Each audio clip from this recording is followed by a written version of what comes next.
saya sudah kedatangan dua narasumber kita dari kantor imigrasi kelas 2 non TPI Tasikmalaya.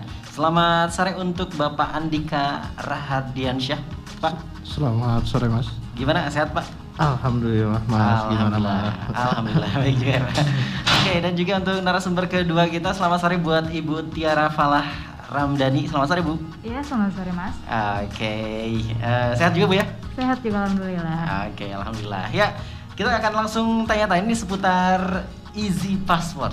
Easy itu kan mudah, ya, berarti ada kemudahan yang sekarang sedang dihadirkan oleh kantor imigrasi kelas 2 non TPI Tasikmalaya nih untuk masyarakat tentunya. Dan kita cari tahu dulu nih, Easy Passport itu apa sih, Pak? Bu, silakan. Siapa yang jawab nih? Pak Andika dulu. Boleh, saya. Iya.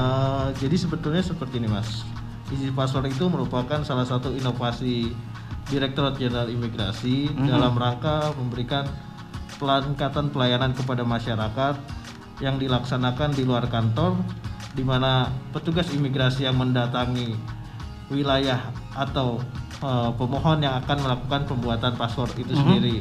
Selain itu berguna untuk terjadi kerumunan di kantor imigrasi dan menghindari terjadinya penyebaran COVID. Jadi masyarakat tetap berada di lokasi atau di lingkungannya biar kami yang mendatangi masyarakat itu. Berarti untuk program Easy Passport ini udah dimulai dari tahun berapa, Pak?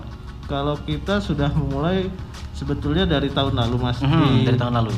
Bulan Juli kita sudah memulai. Ya, dari Juli sudah mulai ya, mantap ya. Nah, untuk dasar hukum dari Easy Passport ini nih, Pak, Bu. Untuk dasar hukum Easy Passport ini ada dari Surat Edaran PLH Direktur Jenderal Imigrasi nomor IMI strip 1060.GR.01.01 tahun 2020 tentang layanan Easy Passport. Oke, itu dia tuh untuk dasar hukumnya ya. Dan sebenarnya sudah dimulai dari Juli kemarin nih, mantap ya. Untuk tadi Pak Andika sudah menjelaskan juga agar tidak terjadi kerumunan juga ya dengan sistem jemput bola ini. Tadi ada tuh fotonya di mana ya? Namanya Kang Tasikondang ya, Pak ya. Kantor Imigrasi Tasikmalaya.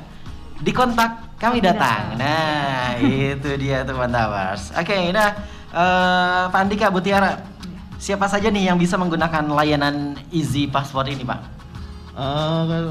Sebetulnya Easy Passport itu terbuka untuk semua masyarakat umum. Masyarakat, baik misalnya perkantoran pemerintah, TNI Polri, BUMN, BUMD, swasta, institusi pendidikan seperti misalnya sekolah, pesantren, ataupun yang berbentuk asrama, komunitas, organisasi maupun komplek perumahan maupun apartemen, yang mana menjadi satu tempat dan tidak berpindah-pindah ke tempat yang lain sehingga berkumpul di situ namun tetap menjaga protokol kesehatan.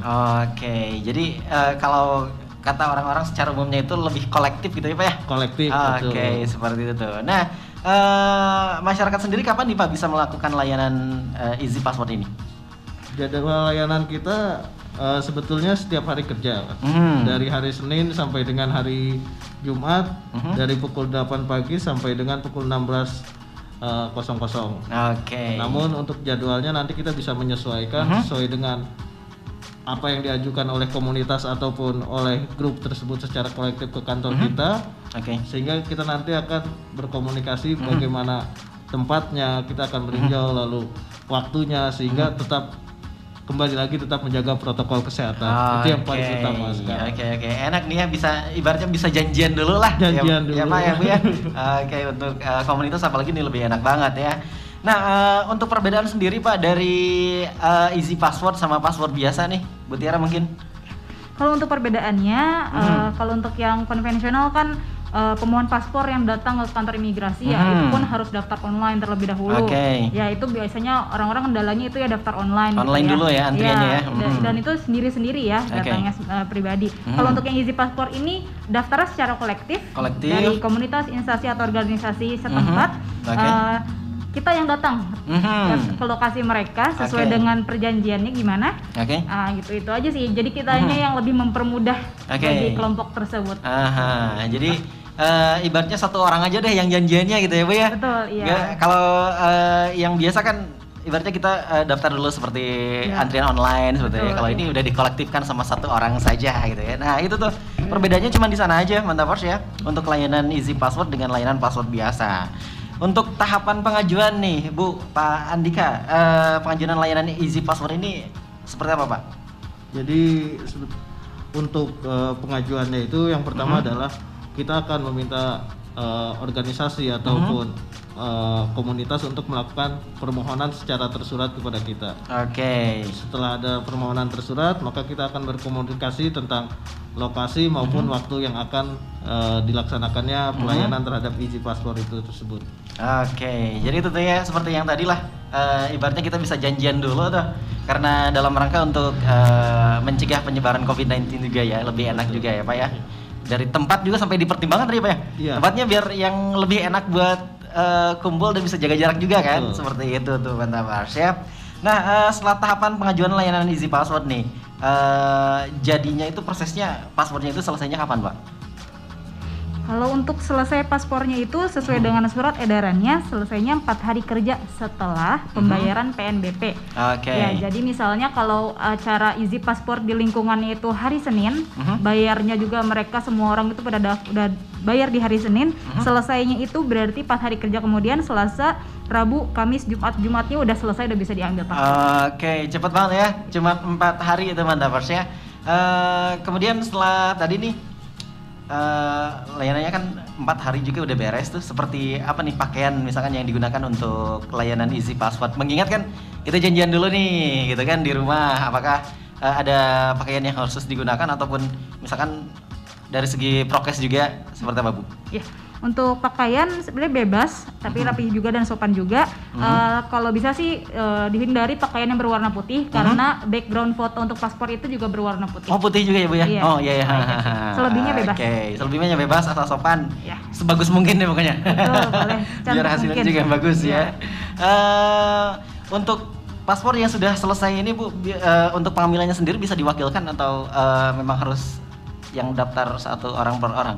Kalau untuk pengambilannya bisa diwakilkan, tapi kalau orang yang mau ngambil langsung juga boleh. Kalau untuk yang diwakilkan harus ada surat kuasa tertulis yang ditandatangan di atas materai oleh pemilik paspornya. Oke, harus ada aja surat kuasa ya, gampang kok ya, apalagi kalau statusnya kolektif biasanya udah disiapinnya udah bersama-sama juga kan Bu ya. Oke. Oke, kita break dulu sejenak Mantapers, masih di bincang sore kita bersama Kantor Imigrasi Kelas 2 Non TPI Tasikmalaya yang masih dengan tema obrolan kita seputar Easy Password yang tadi sudah dijelaskan juga di awal sama Pak Andika Rahardiansyah dan juga Ibu Tiara Falah Ramdhani. Dan nanti kita lanjut lagi di segmen kedua, masih di bincang sore di Indo Hits Request. Dan kita masih bersama narasumber kita untuk kesempatan sore ini, ada Pak Andika Rahardiansyah selaku Kepala Seksi Dokumen dan Izin Tinggal Keimigrasian, dan juga Ibu Tiara Falah Ramdhani, analis keimigrasian pertama ya. Pak, Bu, kita lanjut kembali untuk obrolan kita sore ini. Kita ke seputar biaya nih. Untuk biaya sendiri yang dibutuhkan untuk layanan Easy Password ini Pak? Untuk biaya sendiri tidak ada perbedaan antara Easy Password maupun permohonan paspor yang datang langsung ke kantor imigrasi, yakni sebesar 350.000 per orang yang dapat langsung dibayarkan ke kas negara. Oke, tidak ada perbedaan ya Pak ya? Tidak ada biaya tambahan apapun. Tidak ada biaya tambahan apapun. Tapi cukup Anda diam di rumah biar kami yang mendatangi Anda. Wih, enak banget ya. Apalagi tidak ada tambahan biaya bensin dan sebagainya, nggak ada ya Pak ya? Tidak ada, kami pastikan tidak ada. Kami pastikan tidak ada tuh katanya ya, enak banget Mantapers ya. Nah untuk setelah mengetahui biaya nih, bagaimana nih cara mengetahui paspor kita sudah selesai atau belum? Biasanya bisa dicek atau diberitahu langsung dari kantornya Bu? Betul ya. Ya kalau untuk pengecekan kami mempunyai WhatsApp Gateway, kami menyebutnya Tasya ya, itu kalau untuk WhatsApp Gateway-nya. Untuk ngeceknya ketik aja paspor spasi 16 digit nomor permohonan, lalu kirim ke nomor 08 11 233 850, itu nomor WhatsApp Gateway kami. Nanti di situ dapat notifikasi apakah paspornya sudah selesai atau belum. Oke, itu ya gampang banget tuh via WhatsApp Ibu ya. Ya. Nomornya nih saya sebutin sekali lagi. Nanti juga biasanya ada kok lah ya, iya, Bu ya, banyak di ini ya. 0811233850 itu untuk WhatsApp gateway dari kantor imigrasi Tasikmalaya yang bisa Anda hubungi ketika nanti Anda ingin mengetahui paspor Anda sudah selesai atau belum. Oke. Nah, untuk persyaratan nih Bu sekarang, Pak Andika, persyaratan yang harus dibawa oleh pemohon paspor apa aja nih Pak? Persyaratannya tidak ada perbedaan Mas bagi yang isi paspor maupun yang datang langsung ke kantor imigrasi, yakni melampirkan IKTP, kartu keluarga, akte kelahiran atau ijazah atau buku nikah. Dan untuk masyarakat yang akan melaksanakan ibadah umroh maupun haji harap melengkapi rekomendasi dari travel umroh serta rekomendasi dari kantor Kemenak sesuai dengan domisili KTP-nya. Oke. Dan untuk anak di bawah usia 17 tahun harap atau yang belum memiliki KTP harap melampirkan IKTP ayah dan ibu, kartu keluarga, akte kelahirannya, buku nikah orang tua, serta paspor dari orang tua. Oke, itu persyaratannya ya. Sama saja ya Pak ya, seperti membuat paspor biasa ya Pak ya? Betul, tidak ada perbedaan isi paspor maupun yang datang langsung ke kantor imigrasi. Oke, tapi untuk isi paspor ini bisa bisa digunakan untuk perpanjangan paspor nggak Bu? Oke, kalau untuk masyarakat biasanya menyebutkannya perpanjangan paspor ya.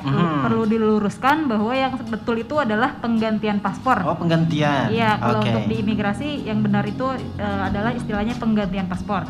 Untuk layanan isi paspor ini bisa untuk paspor baru atau penggantian paspor. Tapi tidak berlaku untuk paspor yang rusak atau paspor yang hilang. Oh, oke, seperti itu. Kalau untuk paspor yang rusak sama yang hilang bisa langsung datang ke kantor aja Bu ya? Iya, kantor imigrasi aja. Nah, untuk izin paspor ini bisa daftar secara online juga nggak Bu? Ya, kalau untuk izin paspor ini karena kolektif, jadi nggak usah daftar online, jadi langsung koordinasi aja lewat surat tadi ke kantor imigrasi. Nanti kalau sudah ada nama-namanya, jumlahnya berapa, nanti sudah deal baru kita datang langsung ke lokasinya, jadi nggak perlu daftar online. Oke, tidak perlu daftar online karena tadi juga di awal sudah dibilangin juga tuh bisa sampai ibaratnya janjian dulu nih di mana tempatnya, berapa orang jumlahnya gitu ya Bu ya. Iya. Oke, lebih enak deh pokoknya ya. Nah, untuk pembayaran PNBP secara tunai itu dilakukan secara tunai atau bisa transfer nih Pak? Untuk pembayaran PNBP paspor yakni sebesar 350.000 bisa dilakukan secara tunai, yakni pemohonnya atau orang dapat datang langsung ke bank atau ke kantor pos Indonesia. Selain itu juga bisa melakukan pembayaran melalui via internet, e-banking atau mobile banking dengan memilih menu pembayaran, kemudian menu penerima negara bukan pajak atau MPN G2. Pembayaran PNBP juga bisa dilakukan melalui Tokopedia dengan memilih menu pajak, kemudian menu penerimaan negara. Oke, gampang banget ya, bisa sampai pakai Tokopedia juga tuh bayarnya ya Pak ya. Jadi kembali lagi cukup di rumah saja. Cukup di rumah saja, se-easy itu ya. Se-easy mungkin. Seperti halnya easy password ini ya, memang harus easy ya, lebih mudah, lebih memudahkan lagi nih. Wah, enak banget nih ya. Untuk proses pembuatan paspor ini, untuk isi paspor ini bisa diwakilkan nggak Pak? Oh, nggak bisa. Oh, nggak bisa ya? Jadi yang bersangkutan harus datang langsung karena kita melakukan pengambilan foto terbaru dan pengambilan sidik jari kembali. Jadi kalau anak yang akan buat paspor berarti anaknya yang harus datang. Tidak bisa anak bikin paspor, bapaknya yang datang nanti foto bapaknya. Oke, itu tuh ya. Karena alasannya itu tadi ya, tidak bisa diwakilkan itu ya, karena ada sidik jari dulu ya Pak ya, direkam sidik jari dan pengambilan foto. Kata Ibu Tiara juga tadi, kalau bisa jangan pakai baju putih ketika di fotonya. Nanti yang kelihatan itu cuman skin tone-nya kita aja kan, sama rambut. Misalkan di selain baju putih ya, dan rapi tentunya, mantapers. Oke, nah untuk yang tidak punya akte lahir nih Pak, apakah bisa menggunakan buku nikah saja Pak?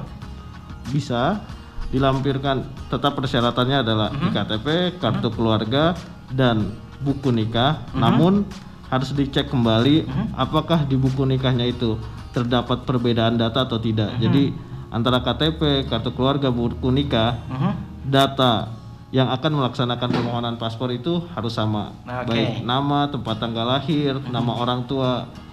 Jadi tidak boleh ada perbedaan data. Harus benar-benar sama persis sama semua.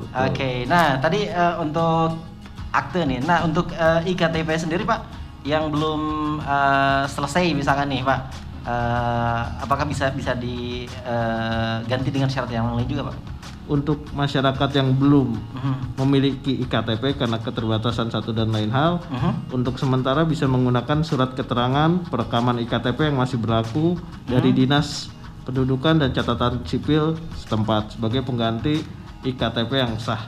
Biasanya ada pengganti semacam selembar segitu ya Pak ya? Betul, bisa juga. Kemudian untuk tadi akte udah, kemudian IKTP udah. Nah sekarang ke buku nikah nih Pak ya. Misalkan buku nikahnya berbeda dengan IKTP, apakah masih bisa dijadikan persyaratan paspor juga Pak? Untuk itu masih bisa, namun nanti akan dilengkapi dengan surat keterangan yang dikeluarkan oleh kantor urusan agama atau Kementerian Agama setempat gitu, sehingga datanya menjadi sama atau duplikat akte nikah biasa. Ada duplikat ya juga ya Pak ya. Iya betul.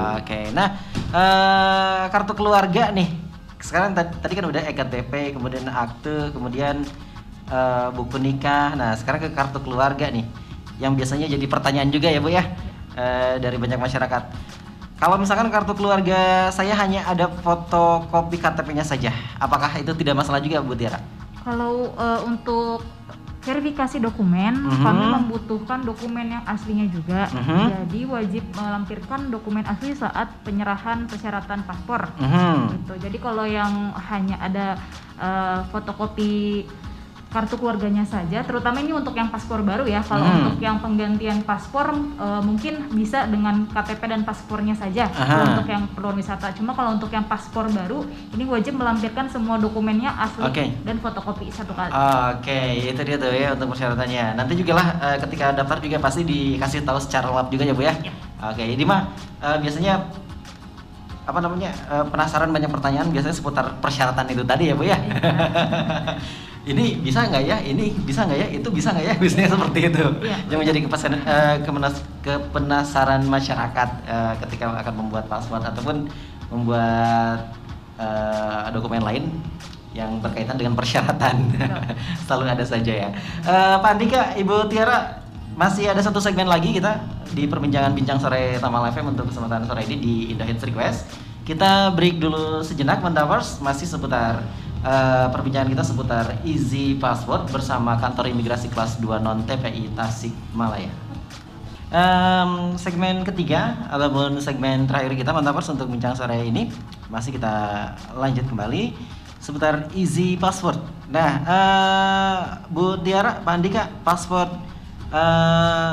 yang sama sekali belum pernah dipakai itu apakah tidak masalah Pak? Tidak ada masalah Mas, yang penting jangan sampai rusak ataupun hilang. Rusak ataupun hilang. Betul. Gitu ya. Nah kalau misalkan paspor saya hilang nih, apakah saya bisa membuat paspor baru di layanan Easy Passport Pak?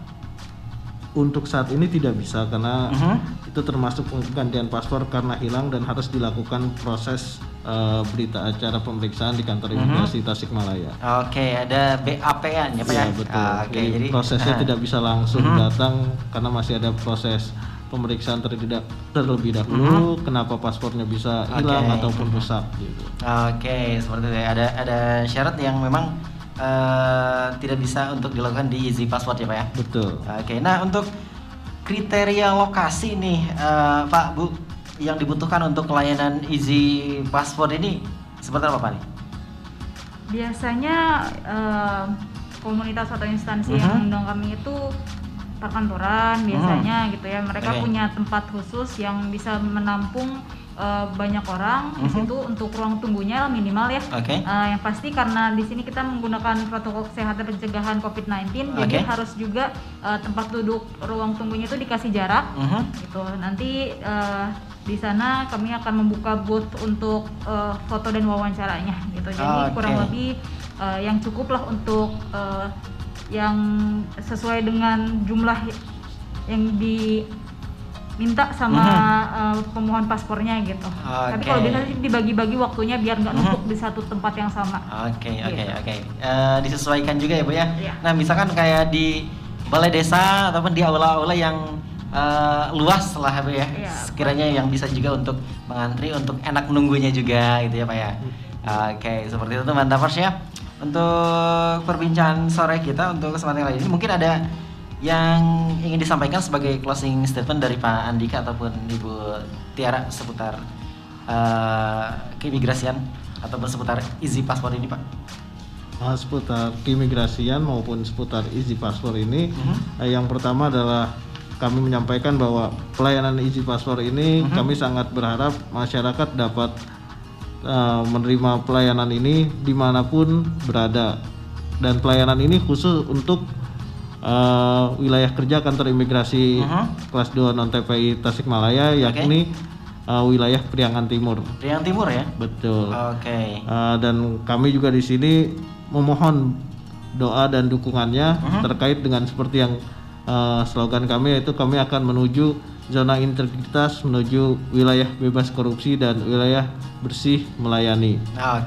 Jadi kami mohon dukungannya dari semua warga masyarakat Kota Tasik pada khususnya maupun wilayah Priangan Timur pada umumnya. Amin, mudah-mudahan ya.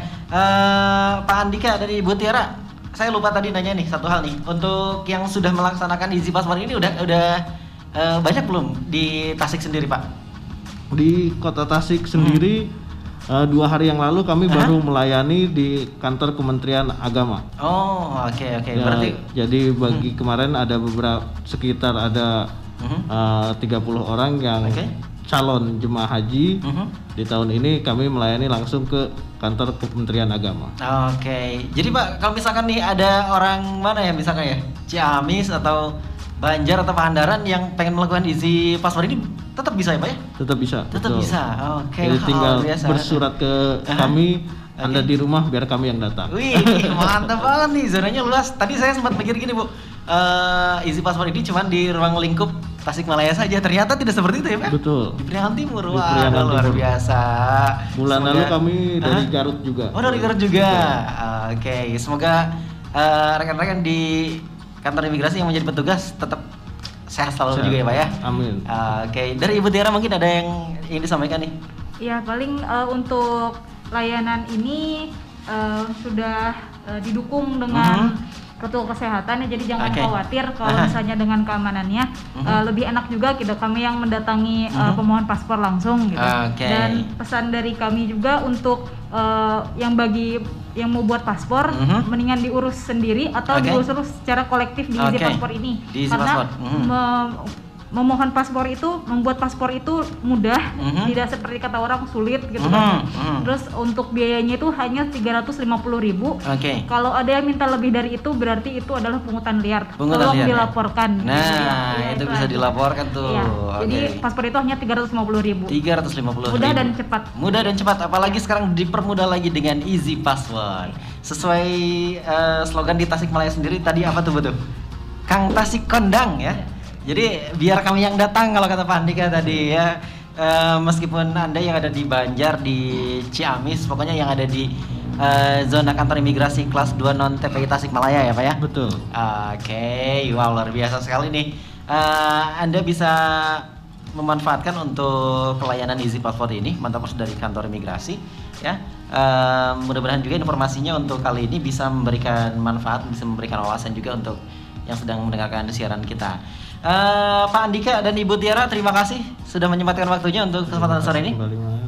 Mudah-mudahan kita bisa berjumpa kembali di obrolan yang lainnya Bu ya. Dan juga untuk rekan-rekan yang lainnya dari kantor imigrasi kelas 2 non TPI Tasikmalaya, selamat bertugas, tetap semangat, tetap jaga kesehatan juga ya. untuk melayani masyarakat, bahkan wilayahnya cakupannya Priangan Timur tadi tuh. Saya bahkan berpikirin cuma di Tasikmalaya, ternyata di Priangan Timur ya. Oke, luar biasa sekali. Oh iya Bu, satu lagi Bu, Pak Andika, saya lupa untuk rekan-rekan yang ada di Priangan Timur khususnya nih, yang pengen lebih tahu lagi seputar informasi-informasi yang disampaikan oleh kantor imigrasi Tasikmalaya, bisa menghubungi kemana saja ataupun ada sosial medianya Bu? Ya, kalau untuk Instagram bisa menghubungi kami lewat DM ke @imigrasi_Tasikmalaya. Ya, kalau untuk Facebook page ada juga kantor imigrasi kelas 2 non TPI Tasikmalaya. Untuk Twitter Kanim 2 Tasikmalaya. Kanim 2 Tasik, maaf. Terus untuk WhatsApp misalnya mau simpan nomornya boleh. Boleh disimpan nomornya, silakan. WhatsApp imigrasi Tasik. Itu 0811 233 850. Itu sama yang tadi nggak Bu? Iya, sama yang tadi. Oh, sama ya? Iya. Oke. Untuk email misalnya mau ada yang ditanyakan, bisa juga lewat pengaduan kanimtasikmalaya@gmail.com. Itu dia lengkap semuanya, sosial media juga ada ya. Tadi juga di Instagram tuh udah di-tag tuh. Teman-teman yang udah memfollow Tamal FM, silakan bisa ikut memfollow juga kantor imigrasi Tasikmalaya kelas 2 non TPI ya. Di @imigrasi_Tasikmalaya ya Bu ya. Ya, sekali lagi terima kasih Ibu Tiara dan juga Bapak Andika sudah menyempatkan waktunya. Itu dia Mantapers untuk perbincangan kita sore ini di Bincang Sore Indo Hits Request bersama kantor imigrasi kelas 2 non TPI Tasikmalaya dengan tema obrolan Easy Passport. Sampai jumpa di lain obrolan di Bincang Siang, Bincang Pagi ataupun di Bincang Sore Mantapers. Nanti saya kembali lagi masih di Indo Hits Request sampai jam 5 sore.